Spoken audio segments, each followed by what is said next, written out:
reason we started coming to Capstone was because the church we were at before wasn't necessarily meeting all of the family needs. And so way back when, 10 years ago, she heard about Capstone starting up, and she thought that it sounded like a fun ride, or church planting sounded like a fun ride to her, and that she really wanted some younger families and people to be able to invest in her kids. So that's one of the main reasons that she went to Capstone. And another memory I have is staying at the Chapman's house way too late on weeknights when they had kids and I had school, and being there probably till like 12:30, and then most likely wanting to kick us out like the whole entire time. But me and all my friends loved that they would just like sit on the couch and talk with us about everything, and we definitely extended our stay too long, but that was fun. And one of my best memories, which is probably because it's just super awkward, is going to community group with an ex-boyfriend, then in that same community group meeting my now going to be husband, but then being in the same room at one point. I think that that's really ironic and funny.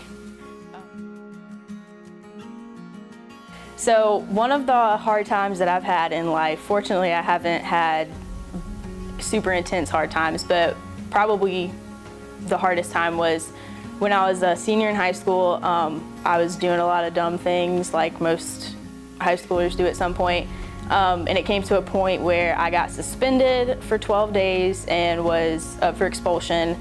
And at the time I had just signed a lacrosse scholarship to North Greenville, which obviously frowned upon the things that I was doing at that point. And so I was pretty sure that over my 18th birthday, that time period, I was about to have my entire future stripped away because of one stupid decision that I made.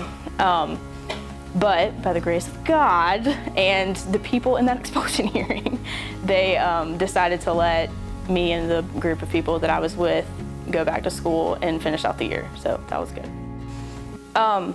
So before that happened, I had never really had a hard time where I really had to depend on God for anything. I mean, honestly, still kind of do live a pretty comfortable life. So I never really had to put all my trust in God. And it was, in that time, there was literally nothing I could do but sit and pray. And so I did for a long time. And faith in general to me had never really been real until that point. And Capstone definitely had a lot to do with that, because once I got to that point where I literally had nothing else to do but pray and realize like I can't do everything, I need His help, that's kind of what sparked my growth with Christ, I would say, or like my realization that I actually do need Him. And then the fall of that year, once I came back to school, the fall of that year, I went to Haiti for the second time. So then Kurt Hartley was out on that trip, and like I think he realized like some stuff was going on and kind of sat me down and was like, hey, what's going on? And I didn't want to talk about it because I don't like being open with people that I don't really know. So after lots of discussion, I kind of realized that day that like I really probably wasn't saved, and I'm not gonna cry, but I wasn't saved before then, and I had just been doing like the whole religion thing, and it wasn't real. It was just, I mean, literally just going through the motions, and like it was more of a social aspect, if anything, than it was a real relationship. And so after that point, I came back, or I accepted Jesus like for real and was like serious about it. And so the fall, that happened in the fall, and then that February I got baptized, and that is when I would say that I actually like started making decisions differently, and like from then on have started to grow.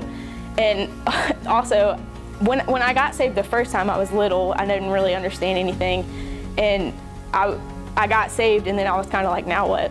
And at the time, nobody was like giving me practical ways to like live that out or do anything. And so when I came to Capstone, like we broke it down, like how to soap, how to go and have a small group and like talk about what you're having struggles with, and like even the fact that it was okay to have struggles with stuff. So like that helped me further my relationship. And I also realized that like it's not gonna grow unless I make it grow.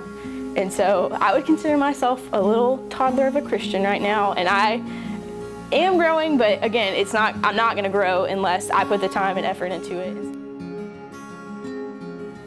In the next 10 years, I see a lot of growth on my part, definitely, because right now I'm a toddler, so hopefully by that time I will be a teenager, maybe even more, who knows.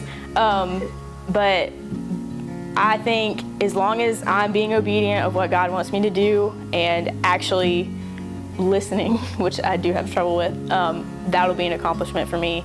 Another thing that I would like to see, or I'm excited to see in the next 10 years, is the growth of Capstone and just bringing more people in, but also sending more people out, and to be the hands and feet that we definitely need in Fountain Inn, and maybe possibly even somewhere else.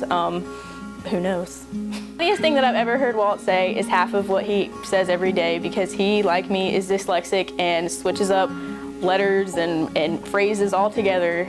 So it calls for some very funny conversation. And also, if you've never heard his Mandarin accent, you need to ask him to use his Mandarin accent.